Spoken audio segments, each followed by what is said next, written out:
Hi, this is the Elk Ridge Trek Series patent pending interchangeable blade system. We are going to demonstrate how to replace the blade. First, unscrew the handle scale with the firestarter key that comes with the product.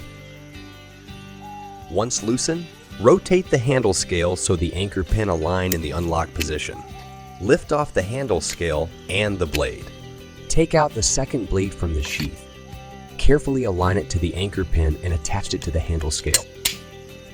Take the top handle scale and align the anchor pin and connect the handle scale back and rotate into the lock position. Tighten the screw and now it is ready to use. The sheath comes with a fire starter,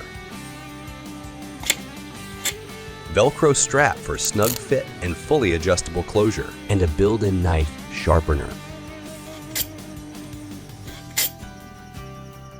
Ask your local retailer for other Elk Ridge products.